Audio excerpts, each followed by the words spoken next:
नमस्कार।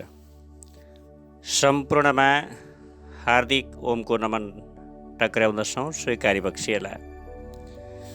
यहाँहरू समक्ष आज हामीहरू अषाढ शुक्ल एकादशी व्रत कथा, जसलाई हामीहरूले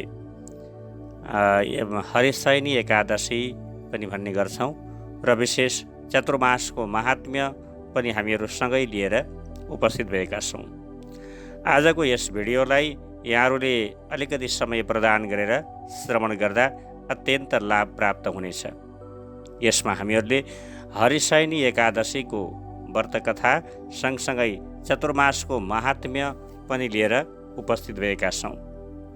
आउनुहोस् सुरु गरौँ एकादशी हरिशयनी एकादशीको व्रतको विषयमा। भगवान श्रीकृष्ण र युधिष्ठिरको संवाद रहेको, भगवान श्रीकृष्णले युधिष्ठिरलाई श्रवण गराउनु भएको यस एकादशीको महत्त्व कस्तो प्रकारबाट शुभारम्भ हुन्छ त? युधिष्ठिर उवाच अषाढस्य शीते पक्षे किं नाम एकादशी भवेत्, को देवः को विधिस्तस्य एतद् आख्याहि केशवः। श्रीकृष्ण उवाच कथयामि महीपाल कथाम् आश्चर्यकारिणीं, कथयामास यं ब्रह्मा नारदाय महात्मने। युधिष्ठिरले सोध्नुहुन्छ, हे केशव, अषाढका शुक्ल पक्षमा कुन नामकी एकादशी हुन्छन्? त्यसका देवता को हुनुहुन्छ? त्यसको विधि के हो? को विधिस्तस्य, त्यसको विधि के हो? को देवः, भगवान कुन देवता हुनुहुन्छ? श्रीकृष्ण उवाच, श्रीकृष्ण भन्नुहुन्छ कथयामि महीपाल।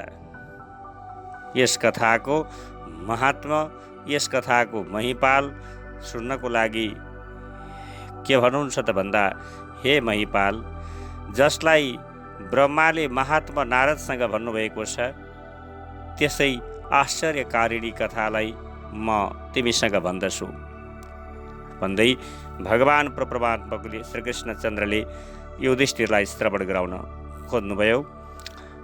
ब्रह्माजीसँग नारदजी भन्नुहुन्छ कि अषाढको शुक्ल पक्षमा कुन नामकी एकादशी हुन्छन्, जो प्रसन्न भएर मलाई बताइबक्सियोस् भन्दा ब्रह्माजी भन्नुहुन्छ, हे काल कलि प्रिय मुनिश्रेष्ठ, तिमी वैष्णव हौ र तिम्रो प्रश्न उत्तम छ। संसारमा हरिवासर भन्दा पवित्र कोही वासर छैन। सबै पापहरूलाई दूर गर्नको लागि यत्नपूर्वक यसलाई व्रत गर्नुपर्दछ। यसकारण अषाढ शुक्ल पक्षकी एकादशीको व्रतको महिमा म तिमीसँग भन्दछु। एकादशीको व्रतकी पुण्य यस्तै छन् कि जसले पापहरूलाई नाश गर्ने छिन्। त्यस्तै संसारमा जुन मनुष्यले एकादशीको व्रत अथवा यसको व्रत गरेको छैन, ती मनुष्यहरू नरकगामी हुन्छन् पनि भन्नुभएको छ। अषाढको शुक्ल पक्षकी पवित्र एकादशी पद्मा नामले प्रसिद्धि छन्। ऋषिकेश अर्थात् विष्णु प्रीतिको लागि यसको उत्तम व्रत गर्नुपर्दछ। तिम्रो अगाडि पुराणको शुभ कथा अर्थात् श्रेष्ठ कथालाई म भन्दछु, जसलाई सुन्नाले मात्र महापाप नाश हुन्छन्। सूर्यवंशमा प्रतापी र सत्य प्रतिज्ञ मन्दाता नामक राजर्षि चक्रवर्ती जो राजा हुनुहुन्थ्यो र राजा धर्मले प्रजालाई आफ्नो पुत्र समान पालन गर्दै बस्नुभएको थियो। यही प्रकारबाट पालन गर्दै जाने क्रममा राज्यहरूमा चाहिँ कुनै पनि प्रकारबाट अकालमा कसैको मृत्यु भएको थिएन।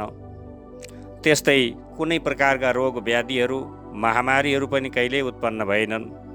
प्रजाहरू आतङ्करहित, धनले परिपूर्ण र राजाका कोषमा अन्यायले उपार्जित कुनै पनि धन थिएन। यही प्रकारबाट राज्य गर्दै रहँदा उनको धेरै वर्ष व्यतीत भइसकेको थियो। तब कुनै पाप कर्मका परिणामले उनको देशमा वर्षा भएन। यस प्रकार त्यहीँका प्रजा भोकले पीडित भएर उद्विग्न हुन थाले। अन्नका अभावले पीडित हुनका कारण स्वाहा, शोधा, ओषटकार तथा वेद अध्ययनले उनको देश रहित भयो। तब प्रजागण राजाका समीपमा गएर सारा सबैले एउटै स्वरमा भन्न लाग्नुभयो। के भन्नुभयो त भन्दाखेरिमा सारा सबै प्रजाहरूले पुराणहरूमा विद्वानहरूले जललाई नारा भनेका छन्। जल पानीलाई नारा भनिन्छ। त्यस जलमा भगवानको अयन अर्थात् स्थान हुन्छ, भगवानको घर छ। यसकारण जलको नाम नारायण पनि हो। र मेदरूप भगवान विष्णु सर्वव्यापी हुनुहुन्छ, तिनैले वृष्टि गराउनुहुन्छ। त्यस्तै वृष्टिले अन्न र अन्नले प्रजाहरूको पालन हुन्छ। हे राजन, उसको अभाव अर्थात् अन्नको अकालले प्रजाको क्षय भइरहेको छ। हे नृपश्रेष्ठ, यस्तो उपाय गर्नुहोस् जसले भगवानको भक्तिभाव र जस्तो उपलब्धको लाभ होस् र क्षमालब्धको रक्षा होस्। राजाले भने कि तिमीहरूको कुरा मिथ्या छैन। अन्न ब्रह्ममय भनिएको छ र अन्नमा सबै प्रतिष्ठित छन्। अन्नले नै सबै थोक हुन्छ। अन्नले जीव र सारा संसार वर्तमान छ, अर्थात् अन्नले नै संसार स्थित छ। यो लोकमा सुनिन्छ र परपुराणहरूमा विस्तारपूर्वक यसको विषयमा बताइएको छ, व्याख्या गरिएको छ। प्रजाहरूको सारा सबै दुःखहरू सुन्दै गइसके पछाडि अनि राजाले विचार गर्न थाल्नुभयो, ल ठिकै छ, अब कसो गर्ने त? यसको समस्याको समाधान कुन प्रकारबाट हुन्छ त भन्दै राजाका अधर्मले प्रजालाई दुःख मिल्छ। यद्यपि बुद्धिले विचार गरेर हेर्दा मैले आफूले गरेको दोषलाई देख्दिनँ, तथापि प्रजाका भलाइका लागि यत्न गर्दछु। राजाको यस्तो बुद्धि गरेर केही सेनाहरूलाई साथमा लिएर र ब्रह्मालाई नमस्कार गरी गम्भीर वनमा सवारी भयो। मुख्य मुनिहरू तपस्वीहरूका आश्रममा घुम्न लागे र राजाले ब्रह्माका पुत्र अंगिरा ऋषिलाई, जसका तेजले 10 दिशाहरू प्रकाशमान थिए र ती ऋषिका दोस्रा ब्रह्माका समान विराजमान भएर बसेका त्यस्ता ऋषि, उनलाई देखेर राजा आफ्ना वाहनबाट उत्रिएर उनका चरणमा नमस्कार गरे। दुवै हात जोडेर खडा भई नमस्कार प्रणाम गरिसके पछाडि मुनि स्वस्ति वाचनपूर्वक राजालाई आशीर्वाद दिएर उनका राज्यका 7 अङ्गहरूको कुशलता सोध्न लाग्नुभयो। तब राजा भन्दछन्, हे भगवान, धर्मको विधिले पृथ्वीको पालन गर्दा पनि मेरो राज्यमा अनावृष्टि अर्थात् अकाल परेको छ। म यसको कारण जान्दिनँ।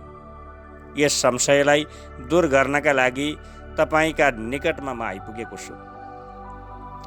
योग क्षेमका विधिले अर्थात् प्रजा जसले खुसी हुन सक्छन्, प्रजाहरूलाई जसरी रक्षा हुन्छ त्यो उपाय गरिबक्सियोस्।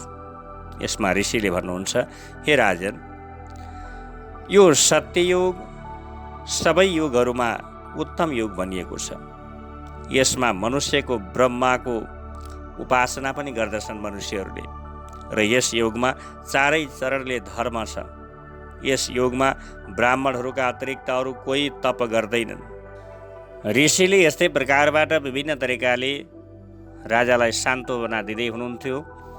दिँदै जाने क्रममा आपत्तिहरूलाई दूर गर्नको लागि धर्मको उपदेश दिनुहोस् भनेर राजाले बिन्ती गरिसके पछाडि ऋषिले भन्दछन्, हे राजन, यदि यस्तो छ भने अषाढ मासमा शुक्ल पक्षमा पद्मा नामले प्रसिद्ध एकादशीको व्रत गर।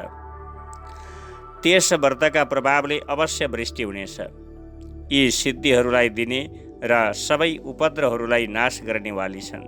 हे राजन, प्रजा र परिवारको सहित यमको व्रत गर।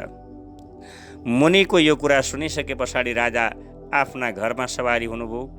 त्यस्तै अषाढ महिनामा समस्त प्रजा र 4 वर्णका सहित पद्मा एकादशीको व्रत गरे र हे राजन, यो व्रतलाई गर्ने बित्तिकै वर्षात भयो र पृथ्वी जलले प्लावित भएर अन्नले परिपूर्ण भयो र ऋषिका प्रसादले सबै प्रजा खुसी भए।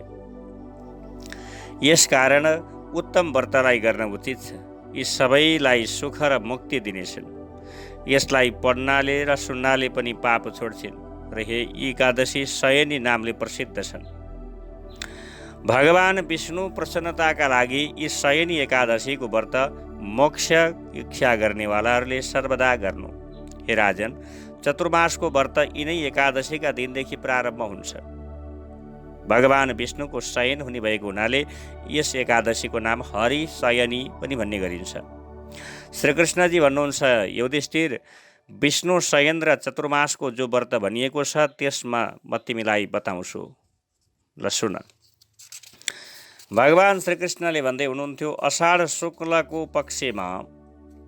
अषाढको शुक्ल पक्षमा जब सूर्य कर्कट राशिमा जान्छन् तब एकादशीका दिन जगतपति मधुसूदन भगवानलाई शयन गराउनु र जब तुला राशिमा सूर्य जान्छन् तब चाहिँ हरि भगवानलाई जागा गराउनु र अधिक मासमा पनि क्रमपूर्वक यसै विधिले गर्नु। यसका अतिरिक्त अन्य समयमा विष्णुलाई शयन पनि नगराउनु न जगाउनु पनि। अषाढमा चाहिँ शुक्ल पक्षमा, जुन अषाढको शुक्ल पक्षमा एकादशीको व्रत गरेर चतुर्मासको व्रत गर्ने सङ्कल्प गर्नु। हे युधिष्ठिर, यस प्रकार विष्णुको प्रतिमा स्थापित गरेर फेरि शङ्ख चक्र गदाधारी विष्णुका मूर्तिलाई स्नान गराउनु र पीताम्बर पहिराएर सुन्दर श्वेत वर्णको शय्यामा, त्यस्तै सौम्य मूर्ति भगवानको तकिया र श्वेत वस्त्रले आच्छादित शय्यामा शयन गराउनु। फेरि हे युधिष्ठिर, इतिहास, पुराण र वेद जान्ने ब्राह्मणले दही, दूध, घिउ, मह, सक्खर अर्थात् पञ्चामृतले स्नान गराउनु। उत्तम गन्ध लेपन गरेर धूप, दीप र फुलले पूजा गर्नु र हे पाण्डव, यस मन्त्रलाई पढ्नु कि ऋषिकेश, मैले लक्ष्मीका सहित तपाईँको पूजन गरेर तपाईँलाई शयन गराइसकेको छु। हे देवेश, लक्ष्मी सहितले कल्याण गर्नुहोस्। हे जगन्नाथ, तपाईँका शयन गर्नाले संसारका चर अचर सबै सुतेका छन् र तपाईँलाई उठ्नाले, तपाईँ जब जागा हुनाले, तपाईँ जागा हुने साथ यिनीहरू सबै उठ्दछन्। हे युधिष्ठिर, यस प्रकार विष्णुको यो प्रतिमालाई स्थापना गराएर उनका सम्मुख भएर मनुष्यले व्रतको नियम जो गर्नु र त्यस्तै चतुर्मासमा देवउत्थिनी एकादशी पर्यन्तु हुन्छन्। प्रातः र सन्ध्याकालको सबै नित्य नियम सारा सबै समाप्त गरेर विष्णु भगवानको यस्तो प्रार्थना गरेर शुद्ध नियमलाई गर्नु। हे प्रभु, कर्महरूलाई निर्विघ्नताले शुद्ध चित्तले पूर्ण गर्ने होस्। मेरा भक्त स्त्री हुन् अथवा पुरुषका धर्मका निमित्तको व्रत धारण गर्दछन्। दन्तधावन गरेर नियमहरूलाई ग्रहण गर्नु। त्यस्तै विष्णुको व्रत गर्नको 5 प्रकारका नियमहरू बताइएको छ। 5 प्रकारका छन्, जस्तो चतुर्मासको व्रतको उपक्रम मनुष्यलाई अषाढ महिनादेखि गर्नुपर्दछ। एकादशी, द्वादशी, पूर्णिमा, अष्टमी र कर्क सङ्क्रान्तिमा यथाविधि व्रत गर्नु। त्यस्तै मनुष्य चतुर्मासा व्रतलाई 4 प्रकारले ग्रहण गरेर कार्तिक शुक्ल पक्षकी द्वादशीमा समाप्त गर्नु। व्रत गर्नेहरूले यसको जो पृथक पृथक फल हुन्छ त्यसलाई म भन्दछु। अषाढ शुक्ल पक्षमा एकादशीको व्रत गर्नु। हे राजन, केही चतुर्मास्यको व्रत गर्नु र नगरेमा प्रयत्नले वर्षभरिको पाप नाश हुन सक्दैन। गुरु अर्थात् बृहस्पति र शुक्र उदय अस्त यस व्रतमा बाधक हुँदैनन्। चतुर्मासका विशेष चौमास्यका व्रतमा मनुष्यले खण्डत्वको विचार गरी लिनुपर्छ। पवित्र होस् अथवा अपवित्र, स्त्री होस् या पुरुष, यदि खण्डव्यापी सूर्य भए तथापि तिथि अखण्ड भएमा आरम्भ गर्नु। यस व्रतलाई गर्नाले मनुष्य समस्त पापहरूबाट छुट्दछन् र बिना सङ्क्रान्ति, मास, देवता तथा पितृकर्म वर्जित छन्। बुद्धिमान मनुष्यले मल आदि अशौच नगर्ने, जो मनुष्य प्रतिवर्ष हरि भगवानको स्मरण गर्दै यस व्रतलाई गर्दछन्, ती देहको अत्यन्त सूर्य तेजको समान दीप्तिमान विमानमा आरूढ भएर भगवान विष्णुको लोकमा महाप्रलय पर्यन्त आनन्द गर्दछन्। नित्य प्रति देवताको मन्दिरमा सफाई तथा जलले सिञ्चन गर्दछन् तथा गोबर आदिले लिप्दछन्, रङ्ग लता आदि बनाउँदछन्। जो श्रेष्ठ मनुष्य चतुर्मास्यको व्रत गरेर त्यसको समाप्तिमा यथाशक्ति ब्राह्मण भोजन गराउँदछन्। हे विप्रेन्द्र, ती 7 जन्म पर्यन्त सत्य र धर्मले पारायण हुन्छन्। दही, दूध, घिउ, मह तथा शर्कर चिनीले चतुर्मास्यमा विधिपूर्वक देवतालाई जसले स्नान गराउँदछ, हे राजन, ती विष्णु रूप भएर अक्षय सुखको भोग गर्दछन्।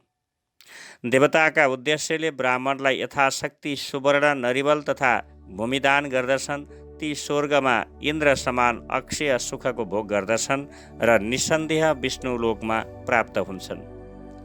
जो विष्णुका निमित्त गन्ध, पुष्प तथा नैवेद्य सहित सुवर्ण कलश ब्राह्मणलाई दान गर्दछन् र चतुर्मासमा जो व्रती मनुष्य नित्य पूजा गर्दछन्, ती इन्द्रलोकमा गएर अक्षय सुखमा प्राप्त हुँदछन्। जो 4 मासमा तुलसीले विष्णुको पूजा गर्दछन्, ती सुवर्णका विमान आरूढ भई वैष्णवी गतिमा प्राप्त हुन्छन्। जो विष्णुका निमित्त गगुल र दीप अर्पण गर्दछन्, ती भोग गर्नेवाला धनाढ्य र सौभाग्यवान हुँदछन्। समाप्तिमा धूपदान गरेर विशेष दीपदान गर्नु। पिपल अथवा विष्णुलाई प्रदक्षिणा गरेर नमस्कार गर्दछन्। उनको अवधिका कार्तिकको एकादशी पर्यन्त छ। त्यसरी कार्तिक अवधि, कार्तिक महिनासम्म यसरी विधिवत तरिकाले व्रत बस्नाले आफ्ना पदलाई पदका मुनि राख्नु, अर्थात् घोडाका बलले बस्नु र जुन घोडाका बलले बस्नु र दुवै हात जोडेर स्तुति गर्नु, घोडा टेकेर स्तुति गर्नु, आफ्ना हृदयमा ज्ञान राख्नु, यी चतुरङ्ग प्रदक्षिणा भनिन्छ यसलाई। जो देवता आँगनमा सन्ध्या समयमा दीपदान गर्दछन्, त्यस्तै व्रत समाप्ति भए पछाडि सहित दीपक, वस्त्र र तेलको दान गर्दछन्। विष्णुलाई हवन गर्दछन्। ती तेजस्वी विमानमा आरूढ भएर अप्सरा र गन्धर्व सहितहरूले सेवित देवता हुँदछन्। जो मनुष्यले प्रति विष्णुको चरणामृत पान गर्दछन्, ती सबै कर्महरूबाट छुट्दछन् र विष्णुलोकमा प्राप्त हुन्छन्। संसारमा फेरि जन्म लिनु पर्दैन। जन्म र मृत्युको चक्रबाट काट्ने, मोक्ष प्रदान गर्ने यस्तो खालको कर्म हुनेछ।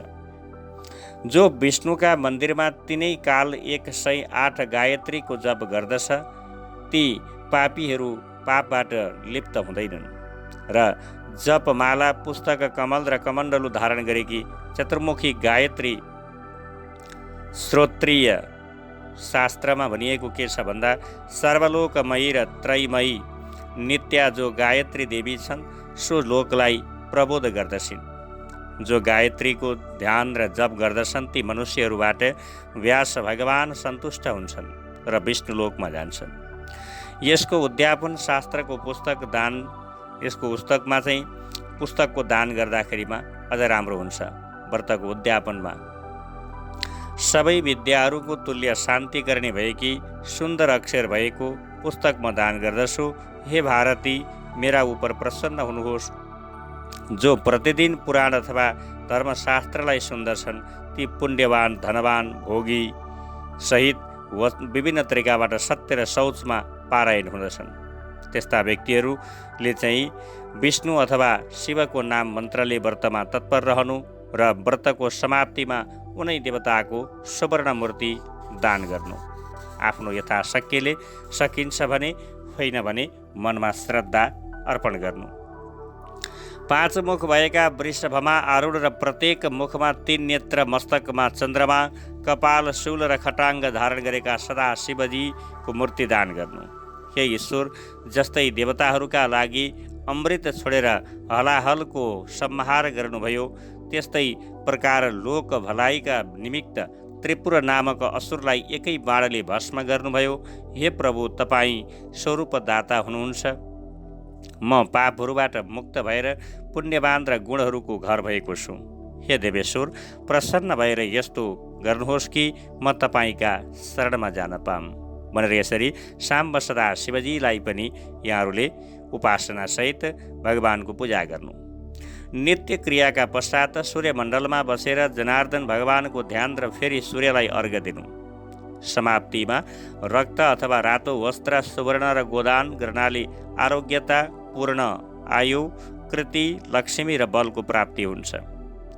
जो व्रत गरेर भक्तिपूर्वक व्याहृत मन्त्र अथवा गायत्री मन्त्रहरूले चतुर्मास्य या प्रतिदिन तिलको होम गर्नु र अष्टोत्तर शत अर्थात् 108 अथवा 28 तिल पात्रमा बुद्धिमान ब्राह्मणलाई दान दिनु। त्यति गर्नाले शरीर र बाणीले गरिएका सञ्चित कर्महरू छुट्दछन्, तिनलाई रोग लाग्दैन तथा उत्तम सन्तति प्राप्त हुन्छ। हे देवताहरूका देव, हे वाञ्छित फललाई दिने भएका जगतपति, म तिल पात्र दान गर्दछु, यसले मेरो पाप नष्ट गरिदेऊ। यसरी भगवानसँग प्रार्थना गर्न सक्नुहुन्छ।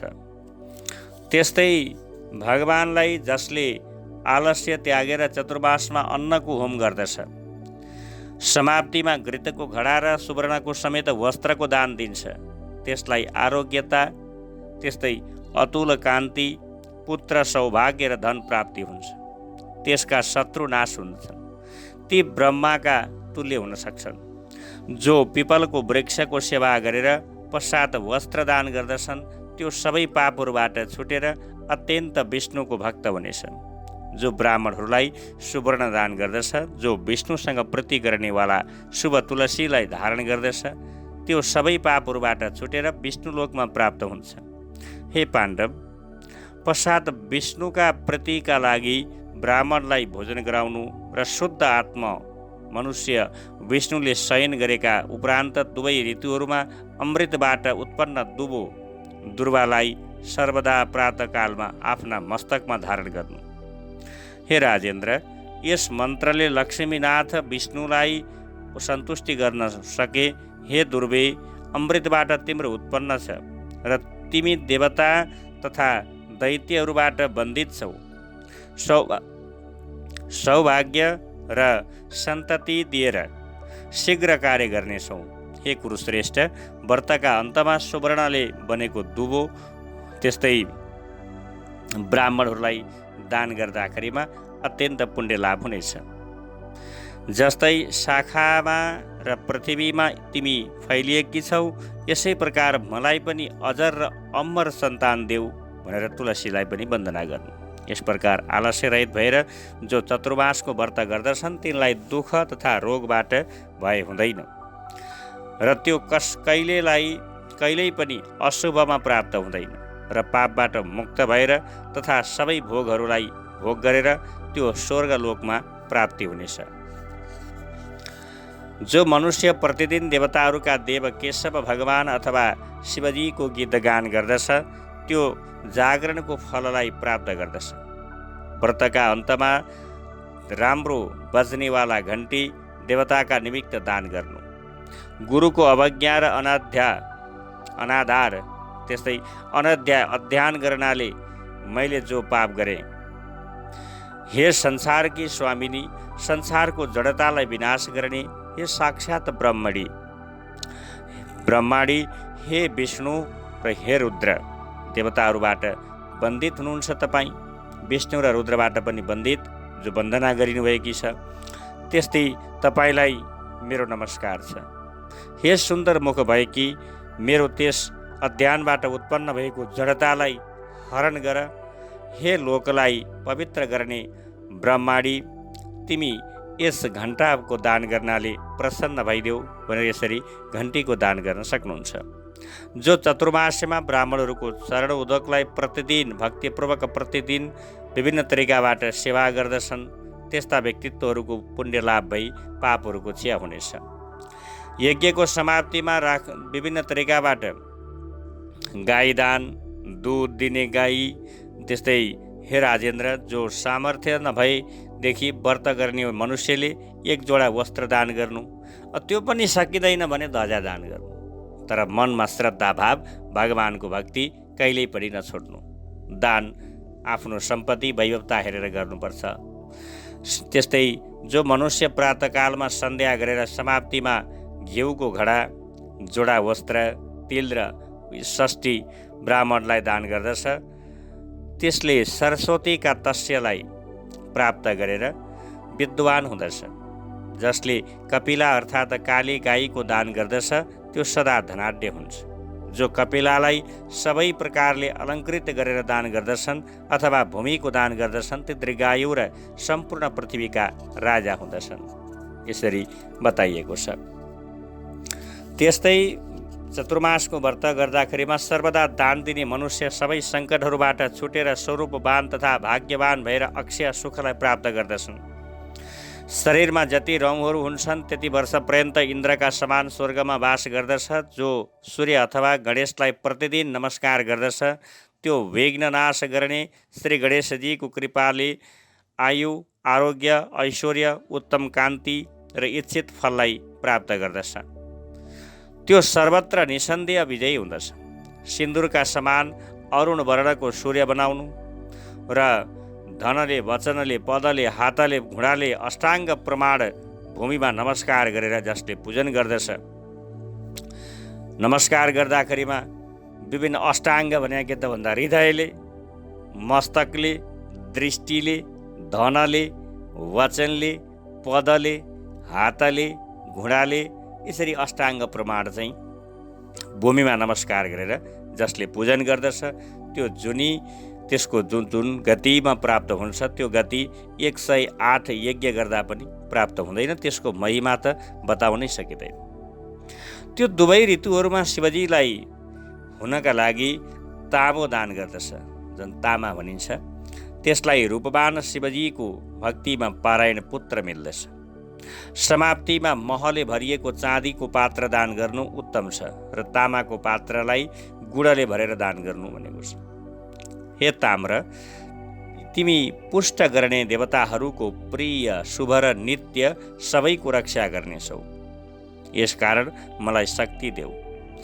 विष्णु भगवानले शयन गर्दा जो आफ्ना शक्तिका अनुसार तिल सहित सुवर्ण र जोडा वस्त्र दान दिन्छ त्यो सबै पापहरूबाट मुक्त हुन्छ भनिएको छ। त्यसरी दानका धेरै महत्त्वहरू बताइएको छ। चतुर्मास व्रतमा दानको महत्त्वको विषयमा मैले यहाँहरूलाई विभिन्न प्रकारबाट बताइएको कुराहरू मैले संक्षिप्तमा भए पनि बताएको छु। यही प्रकारले गर्दाखेरिमा मनोवाञ्छित फल, मनोकामनालाई प्राप्त गरेर अन्तमा स्वर्गमा सवारी हुन्छ।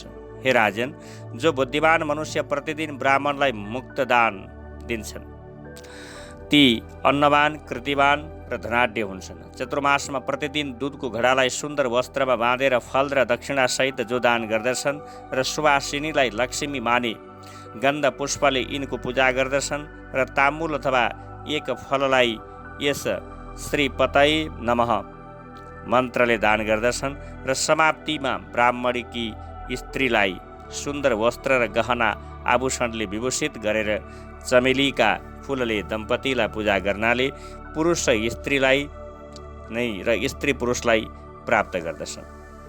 यदि कोही वियोगमा भएका छन् भने उनीहरूको मिलन हुन्छ।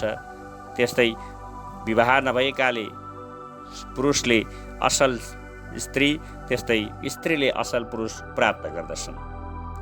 हे जितेन्द्रिय, ताम्बुल दान, त्यस्तै ताम्बुल दान गर्ने कुराहरू पनि रहेका छन्। यसरी विभिन्न दानका महत्त्वहरू विभिन्न तरिकाबाट बताइएको छ। यहाँहरूलाई मैले दानका महत्त्व र त्यो दान गरेमा के फल प्राप्ति हुन्छ त्यसको विषयमा पनि मैले बताएँ। चतुर्मासमा विभिन्न तरिकाबाट भगवान परमात्माको भक्तिभावका अनेक कुराहरू बताइएको छ। त्यस्तै यसमा गर्न नहुने कुराहरू पनि मैले भने। यति बेला ऋतु स्त्री प्रसङ्ग गर्न पनि वर्जित छ, ब्रह्मचर्यमा रहनुहोला। परन्तु ऋतुमती भएका बेलामा मैथुन गरेदेखि त्यसमा दोष चाहिँ लाग्दैन भनिएको छ। मधु बेला नरहदिन, त्यस्तै खाना नहुने कुराहरूमा भन्टा भनेको भेन्टा पनि भन्ने गरिन्छ। भेन्टा, कलिङ्ग, बेल, गुल्लर तथा निष्ठालाई चतुर्मासमा मनुष्यले त्याग गर्नुपर्छ। जसका उदरमा यी पुराना हुन्छन् त्यसदेखि विष्णु भगवान बहुत दूर रहनुहुन्छ। उपवास तथा यस्तै तरिकाबाट नक्त भोजन, त्यस्तै अपोचित तरिकाबाट यिनमा विभिन्न तरिकाका चाहिँ भोजनहरू कस्ता गर्न हुने कस्ता नगर्न हुने, मधु, मांस यी चिजहरू त्याग्नुपर्ने हुन्छ। त्यस्तै विभिन्न तरिकाबाट जो योग अभ्यास गर्दछन्, योगको साधना गर्दछन् तिनीहरूको ब्रह्मपद प्राप्ति हुन्छ पनि भनिएको छ। नमो नारायण मन्त्रको जप गरेर त्यसलाई अनन्त फल प्राप्ति पनि हुन्छ। मन्त्र बिहान उठ्यो बेलुकासम्म हामीहरूले विभिन्न काम गरिदिन्छ। हरेक आफ्ना गृहस्थीका कर्महरू हुन्छन्। केही नभए पनि कसैसँग बोल्दा नि नमो नारायण भगवानको नाम स्मरण गर्दा, भगवानको नाम वाचन गर्दा पनि अत्यन्त कायिक वाचिक र मानसिक तथा सबै पापहरूबाट छुटिन्छ। जसले हरि भगवानको शयन गरे पछाडि तप्त कृक्ष गरेर चतुर्मास्य व्यतीत गर्दछ त्यो परम स्थानमा जाँदछ, फेरि जन्म लिँदैन। हे राजन, चन्द्रायण व्रत गरेर जसले 4 महिना बिताउँछ त्यो दिव्य शरीर भएर शिवलोकमा जान्छ। जुन मनुष्यले अन्त आदि भोजन चतुर्मास्यमा त्याग गर्दछ त्यसले विष्णुलोकमा सायुज्य मुक्ति प्राप्त गर्दछ र फेरि जन्म लिँदैन। चतुर्मासमा भिक्षा मागेर जुन मनुष्यले भोजन गर्दछ त्यो वेदहरूमा ज्ञाता अर्थात् 4 वेद जान्नेवाला हुनेछ। हे राजन, दुध पान गरेर जसले 4 महिना व्यतीत गर्दछ त्यसका वंश कहिल्यै पनि नाश हुँदैनन्। हे पञ्चगव्य पान गर्नाले चन्द्रायणको व्रतफल मिल्दछ र 3 दिन पर्यन्त जल त्याग गर्नाले रोगले पीडित हुँदैन। यसरी विभिन्न तरिकाका महत्त्वहरू बताइएको छ। आफूले त्याग गर्न सक्ने कुराहरू त्याग गर्नुहोस्, नियमपूर्वक विधिपूर्वक व्रत बस्नुहोस्, जसले यहाँहरूको व्रत सफलतापूर्वक पुण्य फल प्रदान गर्नेवाला बनोस्। हामी भगवानसँग यही कामना गर्दछौँ। यी सबै थोक गर्नाले केशव भगवान सन्तुष्ट हुनुहुन्छ। जुनदेखि भगवान क्षीर सागरमा शयन गर्नुहुन्छ त्यो दिनदेखि पर्यन्त व्रत गर्नेवाला मनुष्यलाई गरुडध्वज भगवानले सद्गति प्राप्त दिनुहुनेछ भन्ने कुरा हामी यहाँहरू समक्ष बताउँदै अब भने यहाँहरू माझबाट बिदा हुने बेला हुन लागेको छ। विशेष हरिशयनीमा हामीहरूले तुलसी रोपणको विषय पनि रहेको छ। हरिशयनी एकादशीमा आज तुलसी रोपणका कुराहरू पनि छन्। तुलसी रोपण गर्नुहोस्, तुलसीलाई चाहिँ प्रार्थना गर्न सक्नुहुन्छ। तुलसी रोप्ने बेलामा तुलसीलाई प्रार्थना पनि गर्दाखेरिमा वृन्दावनी विश्व पूजिता विश्व पावनी पुष्प सारानन्दिनी च तुलसी कृष्ण जीवनी प्रसीद मम देवेशी कृपया परया सदा अभीष्ट फल सिद्ध्यर्थम कुरु मे माधव प्रिय। यसरी भगवानको पूजा गरेर तुलसीलाई प्रार्थना गरेर तुलसीको रोपण पनि आज गर्दा अत्यन्त उत्तम हुनेछ। आजको दिन तुलसी रोपण गर्ने दिन पनि रहेको छ भन्दै अहिलेको लागि यहाँहरू माझबाट बिदा हुन चाहन्छौँ। आज्ञा दिनुहोस्। फेरि आउँदा भिडियोहरूमा यहाँहरू समक्ष उपस्थित हुने बाचा गर्दै अहिलेको लागि बिदा हुन चाहन्छौँ। हरि ओम नारायण। ओम नमो नारायण।